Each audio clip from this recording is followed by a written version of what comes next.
আসসালামু আলাইকুম প্রিয় ছাত্রছাত্রীবৃন্দ, আশা করি সবাই ভালোই আছো। তো আজকে আমরা আলোচনা করতেছি যে মূল কি। এটা আমাদের আছে এসএসসির রসায়ন বইয়ে মূলের একটা অধ্যায়ই আছে, ষষ্ঠ অধ্যায়। তো সেখানে এটা দেওয়া আছে। তো আমরা দেখব মূল কি। মূলটা হলো কোনো একটা রাসায়নিক পদার্থ পরিমাপের একক।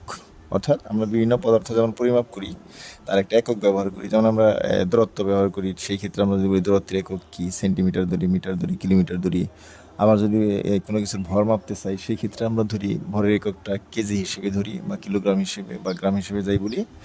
তো এগুলো হলো একক। তো সেই হিসেবেই আমরা যখন একটা কেমিক্যাল পরিমাপ করব বা রাসায়নিক পদার্থ পরিমাপ করব, তখন এই ভরটাকে তখন এই পরিমাপের এককটাকে মূল হিসেবে ধরি, যে এত মূল এই কেমিক্যালটা আছে বা এই রাসায়নিক পদার্থটা আছে। তো আমরা যদি মূলের সংজ্ঞা হিসেবে সংজ্ঞাটা বলতে চাই, তাহলে সেটা হবে যে কোনো একটা পরমাণুকে, অর্থাৎ কোনো একটা পরমাণুর ভর অথবা কোনো একটা অণুর ভরকে যদি আমরা গ্রামে প্রকাশ করি, তাহলে আমরা যা পাবো ওইটাকে বলবো ওই পদার্থের এক মোল। যেমন আমি যদি বলি ওই হিসেবে, যেমন সোডিয়ামের ভর আমরা জানি 23, তাই না? ম্যাগনেসিয়ামের ভর আমরা জানি, কত, 24, 23 গ্রাম, 24 গ্রাম। আচ্ছা, এই যে সোডিয়ামের যে পারমাণবিক ভর 23, একে আমি গ্রাম হিসেবে ধরছি। ম্যাগনেসিয়ামের ভর যে 24, একে আমরা গ্রামে প্রকাশ করছি। ঠিক আছে?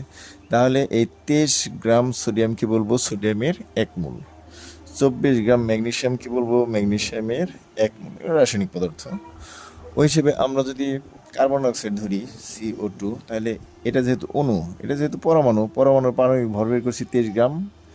আর এটা যেহেতু কার্বন ডাইঅক্সাইড অণু, এখানে একাধিক পরমাণু আছে, তাহলে এর ভর যদি আমরা বের করি, কার্বনের হলো 12 প্লাস অক্সিজেনের হলো 16 ইন্টু অক্সিজেনের সাথে যে 2 আছে, আমরা 2 দিয়ে গুণ দিই, এটা আমরা সবাই বের করতে পারি। তাহলে এখানে কি দেখতে পাচ্ছি যে 12 প্লাস 16 দুগুণে 32, কত হলো, সমান যোগ করলে হয় 44 গ্রাম।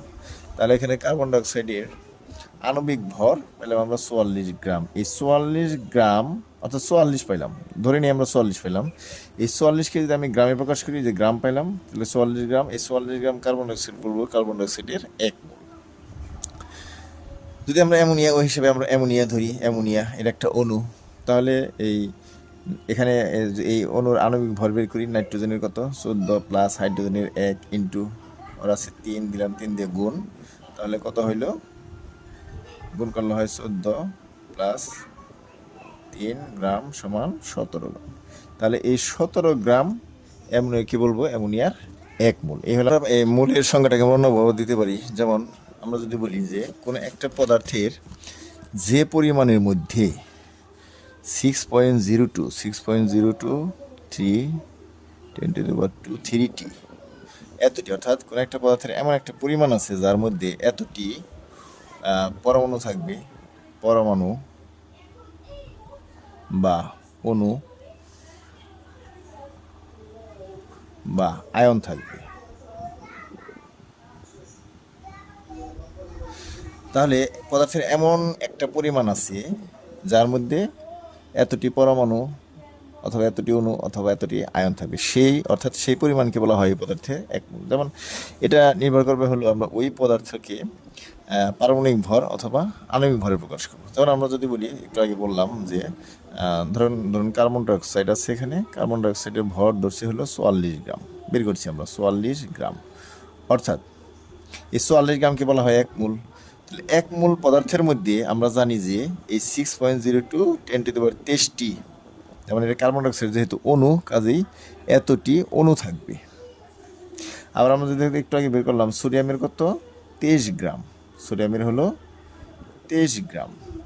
তাহলে 23 গ্রাম সোডিয়ামে হয় সোডিয়ামের এক মোল। তার মানে এই এক মোল, এই 23 গ্রাম সোডিয়ামের মধ্যে সোডিয়ামের পরমাণু আছে 6.023 × 10⁻⁻⁰ ঠিক আছে? তার মানে ঘুরে ফিরে সেই একই কথা, যে কোনো একটা পদার্থের এক মোলের মধ্যে 6.023 × 10⁻⁻⁵ পরমাণু অথবা অণু বা আয়ন থাকে। অথবা আমরা যদি বলি যে এতটি, যে পরিমাণের মধ্যে এতটি পরমাণু বা অণু বা আয়ন থাকে, সেই পরিমাণকে বলা হয় এক মোল। ধন্যবাদ, আজকে এই পর্যন্তই। আল্লাহ হাফেজ।